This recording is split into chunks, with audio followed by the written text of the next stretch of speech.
सत साहिब सतगुरुदेव की जय। बंदी छोड़ कबीर साहिब जी की जय। बंदी छोड़ गरीबदास जी महाराज जी की जय। स्वामी राम देवानंद जी गुरु महाराज जी की जय हो।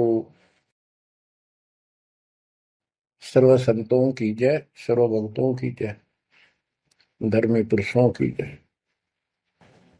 श्री काशी धाम की जय, श्री सुडानी धाम की जय, श्री क्रोथा धाम की जय, श्री बरवाड़ा धाम की जय। सत साहिब कबीर दंडवतम गोविंद गुरु,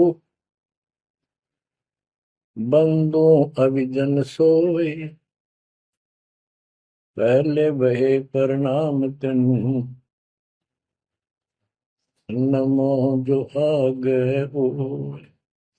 कबीर गुरु को की जय दंडवत, कोटि कोटि प्रणाम, कीर्तन जाने भृंग को, यो गुरु कर है आप समान। कबीर सतगुरु के उपदेश का, सुनिया एक विचार, जय सतगुरु मिलते नहीं, जाते नरक द्वार।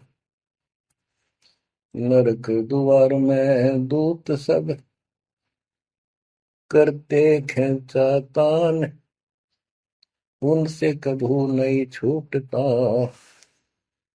फिरता चारों खाने। कबीर चार खानी में भरमता, कबहू न लगता पार, सो फेरा सब मिट गया, मेरे सतगुरु के उपकार। जय जय सतगुरु मेरे की, जय जय सतगुरु मेरे की, सदा साहिबी सुख से वसियो, अमरपुरी के डेरे की। जय जय सतगुरु मेरे की, जय जय सतगुरु मेरे की, सदा साहिबी सुख से वसियो, सतलोक के डेरे। निर्विकार निर्भय तू ही, और सकल वैमान, जी साधो और सकल वैमान, सब पर तेरी साहिबी, सब पर तेरी साहिबी, तुझ पर साहिब ना, निर्विकार निर्भय। परमपिता परमात्मा कबीर जी की प्यारी संगत को दास का आशीर्वाद है। परमात्मा आपकी लगन अटल लगावे, इस गंदे लोक का दुख आपको याद रहे, अपने घर जाने की तड़प आप में विशेष बढ़े। एक बात तो आपको याद बार बार दिलाता है दास, और आप भी महसूस करते हो, आपको पता है कि यहां ना रहेंगे ना कोई रहा है, तो फिर बीच का जो समय अपना है, मानव जीवन जो मिला है, ये भक्ति के लिए, मोक्ष के लिए, शुभ कर्म करने के लिए प्राप्त होता है। ये कितना समय है आपके पास? 10-12 साल तक तो अब बहुत बच्चा होता है, 15 तक, 16 तक, फिर जवानी की मस्ती आ जाती है, शरीर स्वस्थ होता है, और फिर विवाह हो जाता है। विवाह के बाद परिवार की लगन लग जाती है, उसके पालन पोषण, उसके उससे निमटता है, इतना बूढ़ा हो जाता है, वृद्ध हो जाता है। वृद्धावस्था में कभी गोडों में दर्द, घुटने दुख है, कभी सिर में दर्द, कभी दांत उखड़ गए, आंखों से दिख नहीं रहा, कभी बीपी आई, कभी शुगर की बीमारी। तो इतनी परेशानी आ जाती है इसके ऊपर, जीना हराम हो जाता है। तो इस इतने से काम को आप देख लो, ये प्रोसेस है इसका। यदि मोक्ष नहीं हुआ, पूरा सतगुरु नहीं मिला, तो फिर अगले जन्म में क्या होगा? फिर पीछे तू पशुआ की जय गद्दा बैल बनाई, ये 56 भोग कहाँ मन बोरे, कि तक कुरली चलने जाएगी। ओहो। अब बच्चों, हम जिस सुख को सुख मानते हैं, हम चाहते हैं धन हो, मंत्री बने, मुख्यमंत्री बने, बस हमारी महिमा हो, यश हो। ये कहने से, सुनने से, कल्पना से कुछ नहीं होता। ये पिछले पूर्व जन्म के तप धर्म कर्मों से प्राप्ति होती है। इस जन्म में यदि शुभ शुभ कर्म नहीं किए, अच्छे कर्म नहीं किए, फिर वहीं के वहीं रह जाएंगे।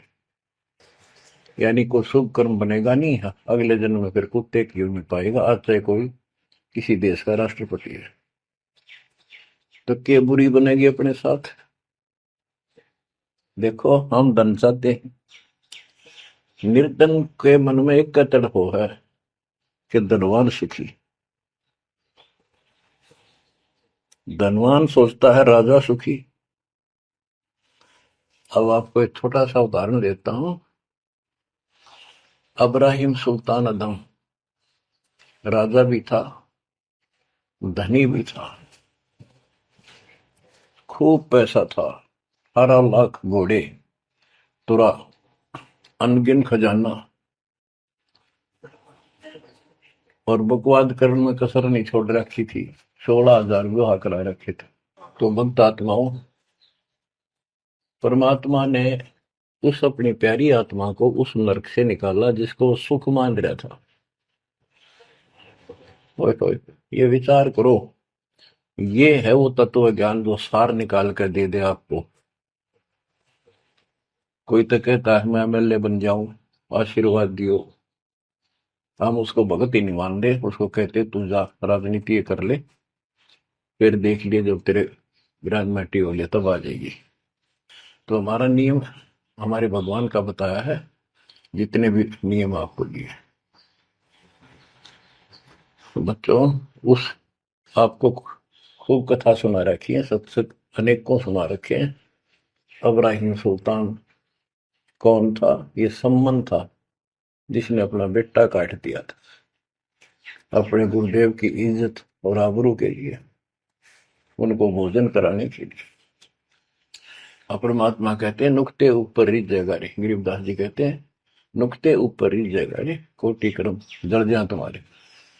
अब उसके मन में, क्योंकि ये सत्संग इसलिए सुनाए जाते हैं कि आपकी आत्मा यहाँ से कति हट जाए और केवल सतलोक में आस्था बढ़ जाए। उसकी सतलोक में आस्था बढ़ी नहीं उस समय, और ये पश्चाताप करता रहा, हे भगवान मैं धनी होता, बेटा काटना नहीं पड़ता, हे भगवान मैं धनी होता। उस जन्म में भी मालिक ने उसको बहुत कुछ दे दिया था, लेकिन फिर भी उसकी वो इसी तड़प के कारण दे दिया, और वो ही उसका जान का झाड़ बन गया। वो पार नहीं हो पाया, और फिर अगले जन्म में एक नौशेरवा नाम का बादशाह बना। 70 गंज यानी 70 अरब संपत्ति थी।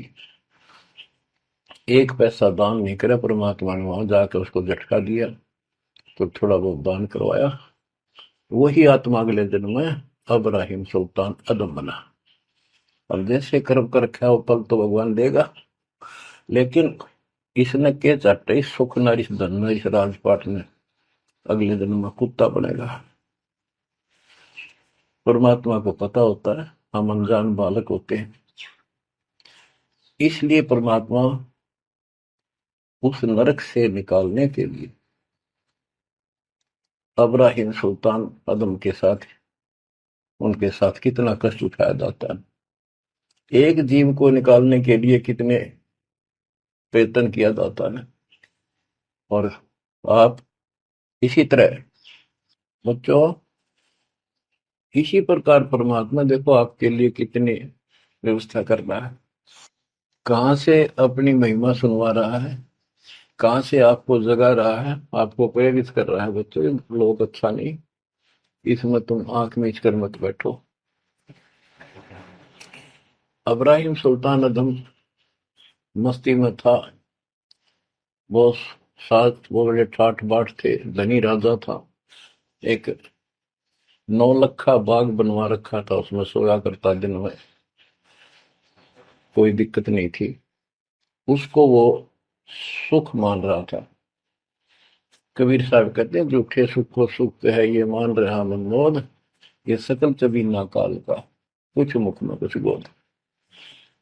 तो उस नरक से निकालना चाहा परमात्मा ने उसको, उनको पता था ये प्यारी आत्मा, ये 4 दिन का की बकवाद है, 10 दिन की, 5, 10, 20 साल की, उसके बाद असल जन्म कष्ट पाओगी, इसलिए उसको उस नरक से निकालना चाहे। और हम धन्य मांगे भगवान थे, तुम इतना मांगे आपको, तो साईं इतना दीजिए जा मैं कुटुंब समावे, हम भी भूखे ना रहे, अतिथि ना भूखा जावे।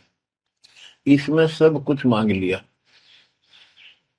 जा मैं कुटुंब समावे, रिक्वायरमेंट ऑफ द फैमिली, परिवार की सब आवश्यकता है। वर्तमान में आपने गाड़ी भी चाहिए, छोटा मोटा मकान भी सुथरा चाहिए, और वही रोटी, 2 रोटी अच्छी चाहिए, ये सब कुछ देगा आपको, क्योंकि ये धनी है, सेठ है, सारी सृष्टि का मालिक है। तुम उस जगत सेठ कबीर परमात्मा के बच्चे हो। यदि आप ठीक से चलोगे, माता पिता के अनुकूल चलोगे, तो क्या, जैसा भी कोई माँ बाप है अपने बच्चों को बहुत सुख देना चाहता है, आपसे दुखी रहेंगे, तो परमात्मा उस प्यारी आत्मा को निकालने के लिए सतलोक से चलकर आए। जैसे आपको वेदों में कितनी बार, अनेकों बार प्रमाण दिखाए, पढ़ पढ़ कर सुनाए, वीडियो बना रखी है, आप पढ़ते देखते हुए देखा करो। वेद प्रमाण करते हैं कि परमात्मा ऊपर, सबसे ऊपर के लोक में बैठा है, विराजमान है, वहां से चलकर आता है, अच्छी आत्माओं को मिलता है, उनको सच्ची राह दिखाता है भक्ति की, अपने मुख से बोलकर वाणी बोलता है, उच्चारण करके वाणी बोलकर गूढ़ ज्ञान, तत्व ज्ञान, मूल ज्ञान बताता सुनाता है। और वो अमृतवाणी, और वो उस समय जब एक लीला करता है संत की, सतगुरु की, उसके बहुत सारे फॉलोअर हो जाते हैं, और उनमें वो नायक की तरह होता है, जैसे सेनापति सुशोभित होता है अपने सेना के ऊपर साथ, ऐसे वो उनका पूज्य होता है। और वो जो वाणी बोलता है, वो उनके फॉलोअर के लिए, उनके अनुयायियों को बहुत आनंददायी होती है, बड़ी प्यारी लगती है, क्योंकि वो भगवान की चर्चाओं से भरी होती है और उस मालिक के मुख से उच्चारित होती है। तो गरीबदास जी ने यही बताया है, सुनत ज्ञान गलताना, पद पद समान, अमर लोक से सतगुरु आए, रूप धरा करवाना, ढूंढत ऊंट महल पर डोले, बूझत साहबियाना, दूजा रूप दरिया का सिद्ध का, यात्री का, मुसाफिर का, महल सराय बखाना, ये तो महल हमारे हैं, तू पंथी फिर आयाना। तीजा रूप खवास का दायरा, फूलों से जग छाना, 3 कोरड़े तन पर खाए, मारत चोट हैवान, कहे खवास सुनो अबराहिम, कैसा खिलवत खाना।